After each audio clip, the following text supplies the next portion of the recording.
Alright, boys, welcome back to the regular Rant and Rave. This week I want to talk about screen time.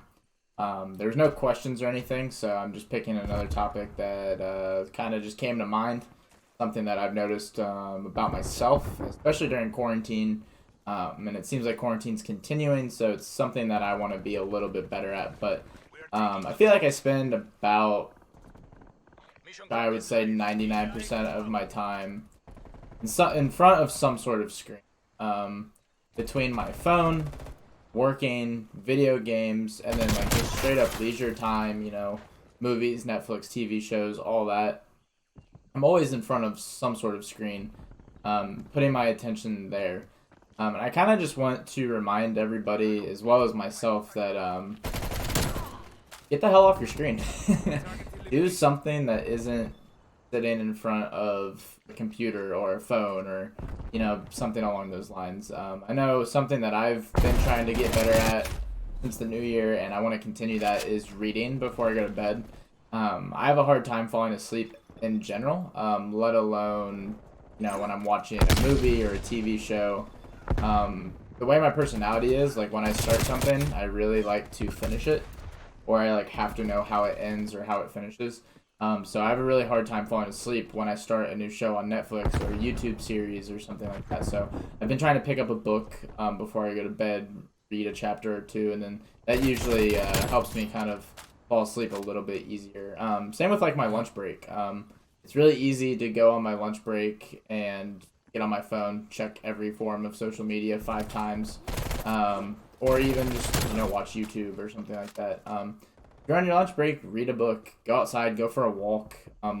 Even if you're listening to some sort of form of media, I think it's better to be doing that while being active. So for example, if you're an avid podcast listener, or on your lunch break you just like to listen to music or something, or even books in general, you can listen to books if you're not a fan of reading them. I think it's important to get up and just be active.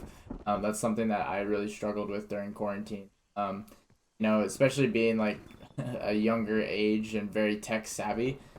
During the quarantine, it's awesome. I love being home. I'm antisocial. Like I said, I spend about 99% of my time in front of some sort of screen and form of media anyway. So quarantine is my dream come true per se. Obviously Corona is really bad. I'm not downplaying that, and all the tragedies that have come from it aren't good either. I'm not celebrating that in any. But I think everyone knows what I'm getting at, being at home and being in front of screens and stuff. But like I said, I just wanted to remind the viewers and myself, take some time. Take an hour to even 3 hours a day and get off of your screen. Like I said, pick up a book. And like I said, even if you find it hard to maybe put away some of the forms of social media, like I said, if you're listening to music or podcasts or something, it's really easy to work out or exercise while doing that. Even watching YouTube videos and stuff, I found little at-home workouts that I've been trying to get into, just to be a little bit more active and get into working out, because I've never really been a big fan of it. I just turn my screen around and I literally let the YouTube video play, and then I do the little workout that I was gonna do anyway.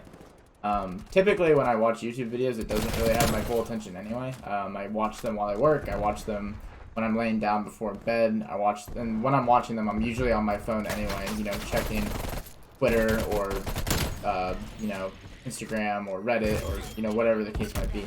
If you have time to check your phone and not pay attention to the YouTube video anyway, then like I said, try doing some little exercises while you watch YouTube.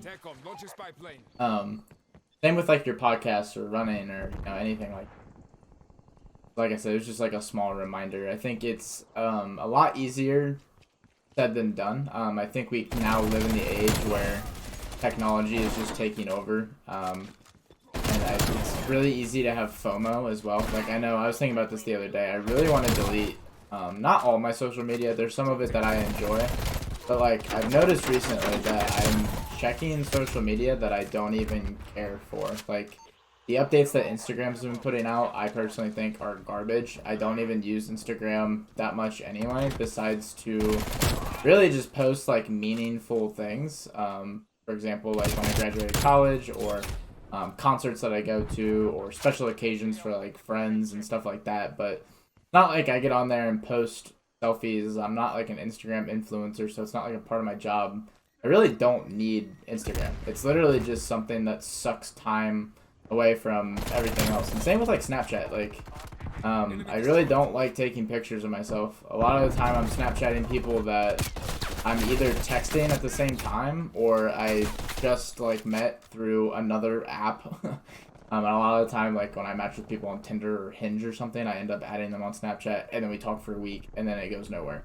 So it's like these apps are just sucking up valuable time that I could be using to, you know, better myself a little bit. Whether that's through reading or, you know, doing something more productive anyway. But, you know, so I've honestly thought about deleting some of these apps, but the FOMO is just so bad. And I think that's just kind of the age that we're in, more or less. So I might honestly end up deleting some of them. Or another thing that I've kind of tried to do, I ended up watching the Netflix documentary, The Social Dilemma, which was pretty eye-opening about the way that these apps are coded and how they work in trying to get you literally just on them and then to keep you on them. Because obviously that's how they make money. You know, Facebook's notorious for its ad system and, you know, stuff like that. But the main goal of these apps is to get you on them and then just keep you on them for as long as possible, because that's how they make all their money. So The Social Dilemma was pretty eye-opening. So if you have Netflix, I know I talked about not being on screens, but watching that might open your eyes a little bit about like how they almost trick you or trap you into being on these apps for maybe longer than you intended or stuff like that. So after watching that, what I went through and did is, instead of deleting apps because I knew I probably didn't have the strength to do that, I actually just turned off the notifications for those apps and noticed that I was checking them a lot less often, because I wasn't getting you know, friend requests or likes on Instagram, or my favorite are the little notifications that you get that are like, oh, blah blah blah posted something 3 minutes ago, check it out. It's like, I would have checked it out on my own, but that, I mean, that's the whole, like I said, that's the whole point of these apps, is to get you on them. So they, you know, they send out these little notifications to just get you onto the app. So try turning the notifications off, just, you know, limiting your screen time, make it less. That's something that I want to try and do throughout the year. I thought I would share that with, like I said, the viewers, and kind of just remind myself that as well. I know, basically, I would say there's like 3 times that people are on their phones more often than not. The morning, the lunchtime, and then probably like right before you go to bed. So target those times, try to do something more productive, pick up a book, something like that. So thank you guys. If you have any questions or topics for the next video, let me know in the comments below. Yeah.